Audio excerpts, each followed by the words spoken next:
Hi friends, welcome to Nagas Media. இன்னைக்கு நம்மளுடைய சேனல்ல எப்பவும் போல ஒரு சூப்பரான vlog பார்த்தலாம். காலையில எழுந்து எப்பவும் போல பூஜையை பண்ணா மட்டும் தான் எங்களுக்கு வந்து நிம்மதியா அந்த நாளே ஸ்டார்ட் ஆகுது. இன்னொன்னு பாத்தீங்கன்னா ஒரு 4 மணிக்கு எழுந்தா மட்டும் தான் எல்லா வேலைகளையும் முடிச்சு நிம்மதியா நம்ம வந்து வேலைக்கு கிளம்புற மாதிரி இருக்கு. அது வந்து கொஞ்சம் லேட் ஆயிடுச்சுனா கூட எனக்கு மனசெல்லாம் ஒரு மாதிரி இருக்குது. ஃபர்ஸ்ட் வந்து உருளைக்கிழங்கு கட் பண்ணிடலாம். நான் முத நாளே பாத்தீங்கன்னா சில காய்கறிகள் நம்ம கட் பண்ணி வச்சிடலாம். உருளைக்கிழங்கெல்லாம் நம்ம முத நாள் கட் பண்ணி வச்சோம்னா கருப்பாயிடும். அது சில பேர் தண்ணியில் போட்டு வைக்கலாம், உப்பு போட்டு எதுக்கு அதை காலையில் கட் பண்ணிக்கலாமே அப்படின்னு சொல்லி உருளைக்கிழங்கு பொரியல் பண்ணிவிட்டு மற்றதெல்லாம் ரெடி பண்ணிவிட்டு எனக்கு வீடியோ எடுக்க டைம் இல்லை. அதனால லஞ்ச் எல்லாம் பேக் பண்ணி முடிச்சுட்டு கிச்சனை பார்த்தீங்கன்னா பக்காவாக நீட் பண்ணி வச்சுட்டு அதுக்கப்புறமா நாங்கள் ஆஃபீஸ் கிளம்புற வேலையை பார்த்தாச்சு. இப்போ வந்து ஆஃபீஸு வீடு இப்படி மாறி மாறி இருக்கிறதுனால வேலை கொஞ்சம் அதிகமாக இருக்குது, ஆனாலும் நிம்மதியாக இருக்குது. அதை வந்து நாங்கள் ரொம்ப உணர்றோம். ஸோ மகி வீட்டுக்கு அதாவது ஆஃபீஸ்க்கு வந்த உடனே பார்த்தீங்கன்னா நம்மளுடைய வெயிட் லாஸ் பவுடர். ஸோ மொதல் வாட்டி நான் அந்த வறுத்து காய வச்சது ஆற வச்சது இதெல்லாம் காமிச்சிருப்பேன் உங்களுக்கு. இப்போ பார்த்தீங்கன்னா மகி வந்து பேக்கிங் பண்ணிட்டு இருக்காங்க. நான் வீடியோ எடுக்கிறதுனால நான் அங்கே இல்லை, மகி கூட நானும் ஹெல்ப் பண்ணிடுவேன். இது வந்து அத்திப்பழம் 3, மற்றபடி அந்த எனக்கு பிடிச்ச பயிர் வகை நட்ஸ் வகைகள்லாம் நம்ம வறுத்து எடுத்து வச்சுருந்தோமா, அது வந்து டெய்லியுமே நான் எடுத்துகிட்டு போகிறது. ஏதாவது சாப்பிடணும் போல இருந்துச்சு அப்படின்னா இதை சாப்பிட்றது, ஏன்னா இது வந்து ரொம்ப நல்லது அப்படிங்கிறதுனால. அப்போ வேற எதுவும் ஜங்க் ஃபுட் சாப்பிட மாட்டீங்களா அப்படின்னு நீங்கள் கேட்கலாம். குழந்தைங்க சாப்பிடும்போது நானும் குர்ரா அப்படின்னு சொல்லி வாங்கி சாப்பிடுவதான். அதுக்கப்புறமா பார்த்தீங்கன்னா நம்ம வந்து ரொம்ப பல்காக தான் இந்த மாதிரி டேப்பெல்லாம் வாங்கி வச்சுக்கிறது, ஏன்னா நிறைய தேவைப்படும்.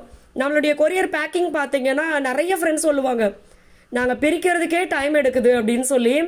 ஏன்னா பாட்டிலோட லிட்டுக்கு டேப் போடுவோம், ஆயில் வந்து ஒரு பொட்டு கூட லீக் ஆகக்கூடாது அப்படின்றதுக்காக அந்த மாதிரி பண்ணுவோம். டேப்பும் பார்த்தீங்கன்னா நம்மளுடைய பார்சல்லாம் ரொம்ப பக்காவாக இருக்கும், அதனால் ஏகப்பட்ட டேப் வேணும். அதெல்லாம் வாங்கியிருந்து அதை வந்து புது ஆஃபீஸில் அடுக்கியாச்சு. இப்போ வேலையெல்லாம் நம்ம வந்து ஓரளவு முடிச்சுட்டு அதுக்கப்புறமா சாப்பிட்றதுக்கு உக்காந்தாச்சு. மகி என்ன ஆரம்பத்தில் 4 டப்பா வந்தது, அப்புறம் 3 டப்பா வந்தது, இன்னைக்கு வெறும் 2 டப்பா தான் இருக்குது. என்னடி அப்படின்னாரு. எல்லா நாளும் ஒரே மாதிரி எதிர்பார்க்க முடியுமா, போகிற இடமெல்லாம் பொங்கலை எதிர்பார்த்தா எப்படி, இன்னைக்கு எனக்கு இதுதான் செய்ய முடியும் மகி அப்படின்னு சொல்லி அதை கொடுத்தாச்சு. இதை பார்த்தீங்கன்னா மகியா விருப்பப்பட்டு வேணான்னு சொல்ல வெங்காய தொக்கு கடையில் வாங்கினாரு.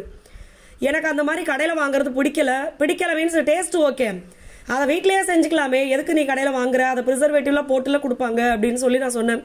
இது சாப்பிட்ற ஐட்டம் உள்ளே போகிறதில்ல அதனால. பட் இருந்தாலும் அவர் ஆசைக்காக சரி ஓகே வாங்கு அப்படின்னு சொல்லி சாப்பிட்டு பார்த்தா அடாடா சூப்பராக இருந்துச்சு. அது வந்து நல்லா நம்ம காலையில் சுடு சாதத்தில் போட்டு கிண்டிட்டு மத்தியானம் ஆறி போன சாதத்தில் போட்டால் நல்லா இருக்காது, சுடு சாதத்தில் போட்டு கிண்டிட்டோம்னா மத்தியானம் சாப்பிட சூப்பராக இருக்கும். இதுக்கு பார்த்தீங்கன்னா உருளைக்கிழங்கு தான் சைட் டிஷ்ஷு, செம்ம டேஸ்ட்டாக இருந்தது. ரெண்டுக்குமே எப்போவுமே எடுத்துகிட்டு போகிற சாதத்தை வந்து முழுசாக முடிச்சிருவோம், ஏன்னா மத்தியானம் நம்ம வேலையாக செஞ்சுட்டு அந்த உட்காந்து சாப்பிட்றது என்னவோ அவ்வளோ ஹாப்பியாக இருக்குது.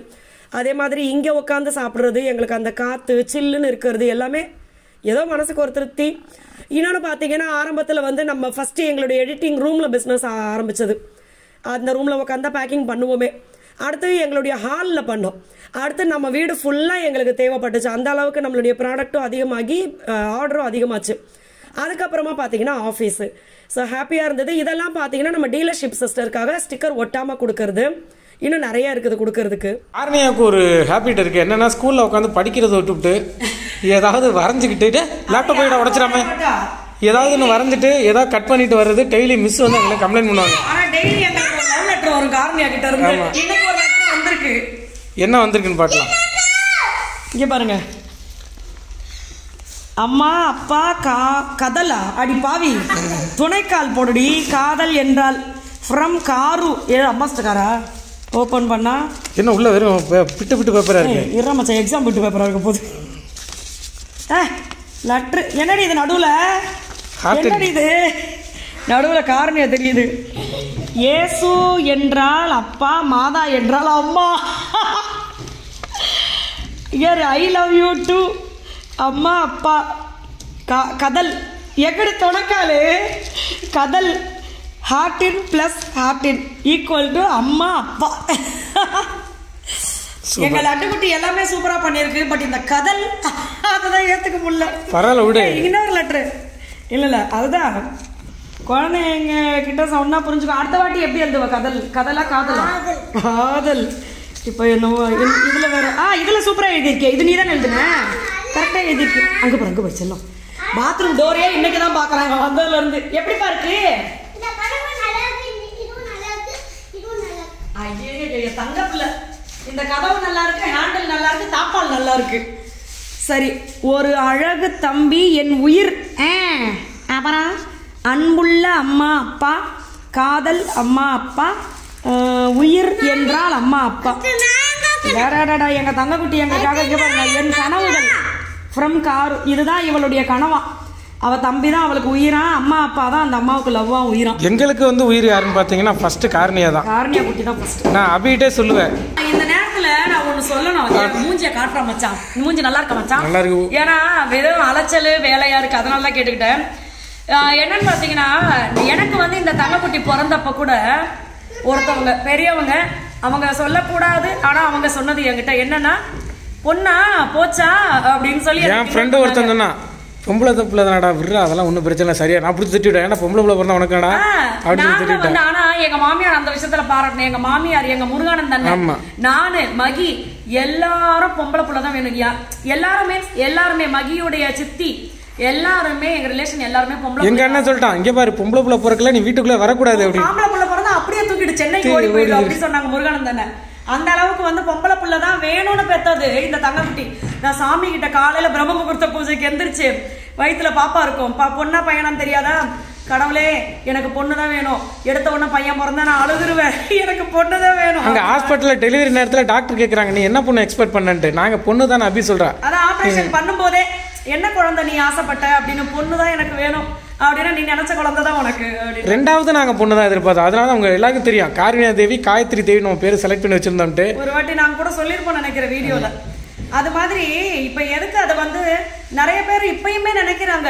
எனக்கு ஒரு சிஸ்டர் போன் அடிக்கிறாங்க, அவங்க சொல்றாங்க, அக்கா எனக்கு பொம்பளை புள்ள பிறந்துருச்சுன்னு பேசல, குழந்தை இல்லைனாலும் பேசுவாங்க, பொம்பளை புள்ள பிறந்துட்டாலும் பேசுறது. இது என்ன நினைச்சிட்டு இருக்காங்க? பெண் குழந்தைய பெற்றவங்க எல்லாம் சந்தோஷப்படுங்க. உங்களுக்கு வந்து நான் கூட இப்ப என்கிட்ட யாராவது வந்து குழந்தைக்காக நான் வெயிட் பண்றோம் அக்கா அப்படின்னு சொன்னா நான் என்ன தெரியுமா சொல்லுவேன், சீக்கிரமா அம்மா ஆக போறீங்க, கண்டிப்பா உங்களுக்குன்னு ஒரு லட்டுக்குட்டி ஆரோக்கியமா பிறப்பாங்க. அந்த நேரத்துல உங்களை ஹர்ட் பண்ணவங்க எல்லாரையுமே பாத்தீங்கன்னா பார்த்தா சிரிச்சுக்கோங்க, ஆனா ரொம்ப நெருங்கி வச்சுக்காதீங்க அப்படின்னு தான் சொல்லுவேன். ஏன்னா என்னைக்குமே வந்து நம்மளுடைய துன்பத்திலையும் கை கொடுக்கணும், நம்மளுடைய இன்பத்திலையும் கை கொடுக்கணும். இன்னொரு விஷயம் என்னன்னா, இன்பத்துல கை கொடுக்காட்டி கூட பரவாயில்ல, அன்னைக்கு நிறைய பேர் வருவாங்க. நம்மளுக்கு வந்து மனசு வருத்தம் இருக்குன்னா அன்னைக்கு யார் வந்து நம்மளுக்கு கை கொடுக்குறாங்களோ அவங்க தான் என்னைக்குமே நல்ல நட்பா இருப்பாங்க. இது மாதிரிதான் எங்க பிரபு அண்ணா எங்களுக்கு வாழ்க்கையில ஆரம்பத்துல இருந்து பிரபுக்கு வந்து பெண் குழந்தை பிறந்து என்னைக்கு சொல்ற மாதிரி அந்த குட் நியூஸ். எங்க பிரபு அண்ணாக்கு வந்து பாப்பா பிறந்திருக்கு. ஸோ அதனால வந்து பாப்பாவை நாங்கள் வீடியோ காலெல்லாம் பார்த்துட்டோம். எங்களுக்கும் ரொம்ப ஆசை நேரில் போய் பார்க்கணும் அப்படின்னு சொல்லி. ஆனால் இன்னும் அதுக்கான இது அமையல, ஏன்னா வேலை பார்த்துக்கிட்டே இருக்கும். அவங்க பெங்களூர்ல இருக்காங்க, நம்ம இங்கேருந்து போயிட்டு வரதுக்கே நம்ம எல்லாம் பார்த்துட்டு அங்கே போனால் விட மாட்டோம். 1 வீக் அங்கேயே ஆயிரும்.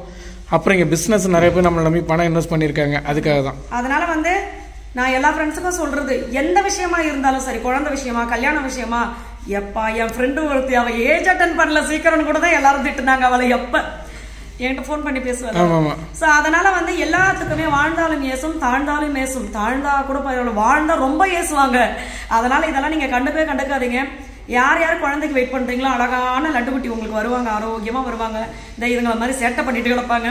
அதனால எல்லாரும் பிஸி ஆயிடுவீங்க, அவங்க லைஃப்ல சந்தோஷமா பிஸி ஆயிடுவீங்க. கவலைப்படாதீங்க. யார் எதை சொன்னாலும் அதா அதுபா அப்படின்ட்டு கம்முன்னு இருங்க. அவங்க கிட்ட சொல்லாதீங்க, மனசளவுல என்னன்னா சொல்லிட்டு போ, ஆனா எனக்கு வேணுனது கிடைக்கும் அப்படின்னு. சரிங்களா? இது ஏன் சொல்லணும்னா, நிறைய ஃப்ரெண்ட்ஸ் என்கிட்ட பேசுறாங்களா, அதோடைய தாக்கம் தான் இன்னைக்கு இவ்வளவு பேச்சு வருது. அதனால பொம்பளை பிள்ளைங்கனாலும் சந்தோஷம், ஆம்பளை பிள்ளைனாலும் சந்தோஷம். கடவுள் கொடுக்குற குழந்தை ஆரோக்கியமா கொடுத்தா போதும், எந்த குழந்தைனாலும். எனிவே வந்து கார்னியாக்கு ரொம்ப தேங்க்ஸ். ஏன்னா டெய்லி எங்களுக்கு சர்ப்ரைஸ் கொடுக்கும் ஸ்கூல்ல. டெய்லி எனக்கு ஆச்சரியமா இருக்கும்.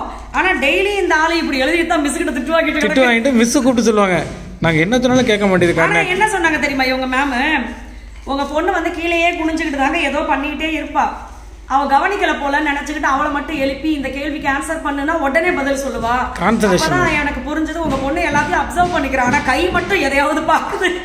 ஒரு காமெடியில ரொம்ப நேரமா வாயா கையா ஏதோ அசையுது, ஆனா வேலை மட்டும் நடக்கலன்னு வடிவேல் சொல்லுவாரு. அது மாதிரி காரணியா அப்படி கை வேலை பார்த்துட்டே இருக்கும், மைண்ட் எல்லாம் பாத்தீங்கன்னா போர்டுல இருக்கும். அது மாதிரி எங்க லட்டுக்குட்டி. சரி ஓகே, வேலை பார்ப்போம். காசுக்கு பேசி முடிச்சிட்டேன். Okay okay bye. என்ன பண்ண போற? என்ன பண்ண போறீங்க? என்ன விளையாட்டு? ஒரு ஃபுல் செட்டப்போட வர்றது. நாங்கள் பார்த்தீங்கன்னா வரும்போது ட்ரெஸ்ஸை எடுத்துகிட்டு வந்துட்டோம். தம்பிக்கு வந்து யூனிஃபார்மை போட்டு ஒரு வழி பண்ணிடுறான். அதனால் அடுத்து 2வது நாள் பார்த்தீங்கன்னா வரும்போது பேட்டு பால் எடுத்துகிட்டு வந்துட்டோம். இப்போ விளையாட போகிறாங்க. அவங்க பாட்டுக்கு சமத்தாக விளையாடுவாங்க 2 பேரும். நாங்கள் வேலையை கம்ப்ளீட் பண்ணிவிடுவோம். அவர் வாட்டி கிளம்புறாரு. அதுக்கப்புறமா பார்த்தீங்கன்னா ஈவினிங் வீட்டுக்கும் வந்தாச்சு. வந்துட்டு என்னென்ன தேவையோ சமைக்கிறதுக்கு அது எல்லாமே நான் எடுத்து வச்சுட்டேன். பால் வந்து பசும்பால் வாங்கிட்டு வந்திருந்தோம், அதையும் ஊற்றி காய வச்சாச்சு. ஆசைப்பட்டு ஒரே ஒரு கூல்ட்ரிங்க் குடித்தேன். குடிச்ச உடனே பார்த்தீங்கன்னா இப்படி ஆகி போச்சு. இப்போ நம்மளோட இம்யூனிட்டி பூஸ்டர் தான் நான் குடிக்க போகிறேன், பால் கலந்து. அது குடிச்ச உடனே எனக்கு தொண்டை கிளியர் ஆகிடும். ஸோ இந்த விளாக் உங்களுக்கு பிடிச்சிருக்கோம் அப்படின்னு நினைக்கிறேன். அடுத்த விளாக்ல நம்ம மீட் பண்ணலாம். நம்மளுடைய ப்ராடக்ட் வேணும்னா கால் பண்ணுங்கள். தேங்க்யூ.